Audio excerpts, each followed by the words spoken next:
Hi, and welcome to The Rundown. I'm your host, Rice Snyder. To my right is Gavin Rump. To my left is Justice Wilhoit.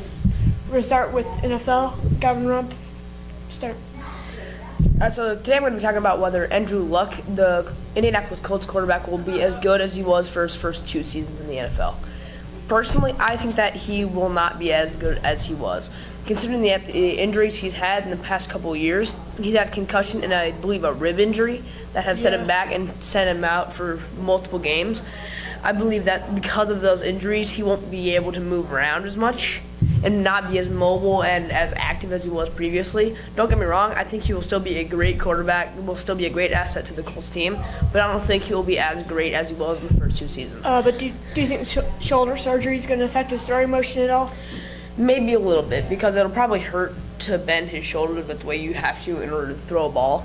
So, the Colts have a really big passing offense. That's a main part of their offense. I think that will affect it, but not a huge amount. And do you also believe that Chuck McDonald's doing the right thing and not trying to bring in another star quarterback in case Andrew Luck's not ready? I think that he is making the right decision because our backups, I mean, they aren't bad. Only one still in. Yeah, the Colts backups aren't bad. They aren't as good as Andrew Luck.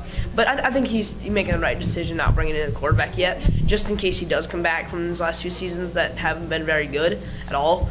And Okay. Now to MLB, Justice Wilhoit.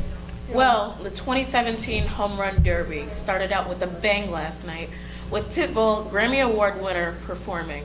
In round 1, Miguel Sano defeated Justin Moustakas 11-10. Mike Moustakas. Oh, thank you. Okay. Gary Sanchez defeated defending champ Giancarlo Stanton in his hometown stadium 17-16. Cody Bellinger defeated, who was it? Cody Bellinger. That wasn't Justin Bauer. Charlie Blackmon. Charlie Blackmon. I think it was like 14-13. Yeah, something like that. It was, yeah, it's nice to play. Then there's one last matchup. Aaron Judge did awesome last night with 23 home runs in the first round, defeating Justin Bauer to 22. In round 2, Miguel Sano defeated Gary Sanchez 14-13. Aaron Judge defeated Cody Bellinger 14-13. In the final round, Aaron Judge beat Miguel Sano 11-10. Do you think Aaron Judge is going to repeat next year? He may.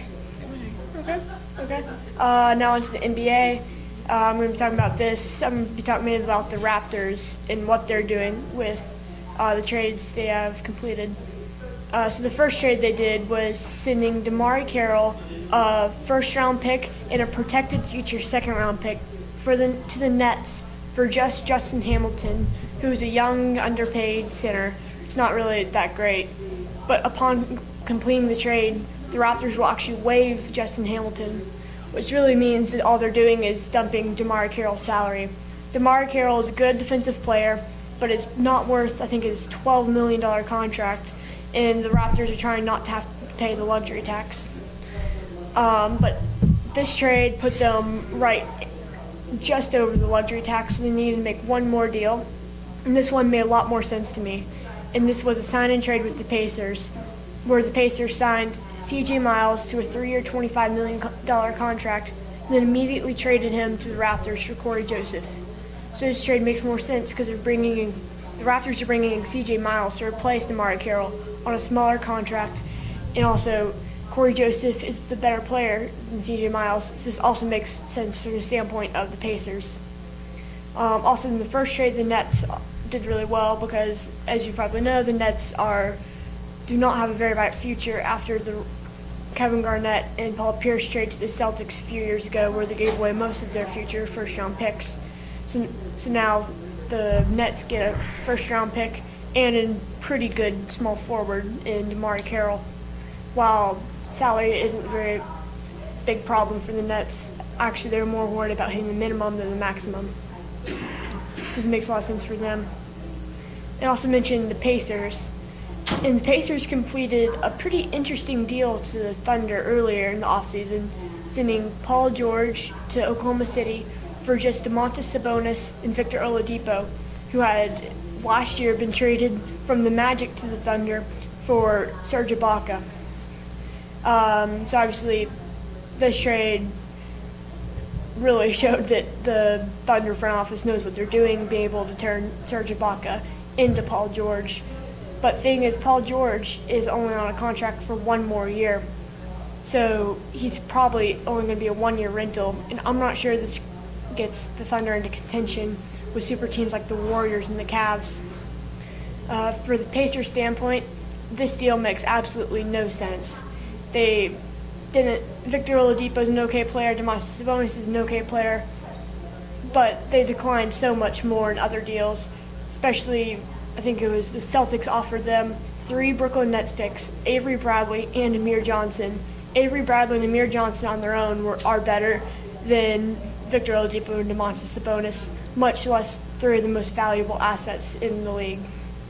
And also another deal that the Pacers declined was from the Nuggets that would have given them Nikola Jokic, who is a 22-year-old center out of Serbia that is just amazing.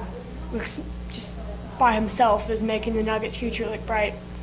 And that if that deal was completed, it wouldn't have made sense for the Nuggets standpoint because Nikola Jokic is actually more valuable than Paul George in my mind. So that'll do it for the rundown on ESPN Radio. I'm your host, Ripe Snyder. Good night.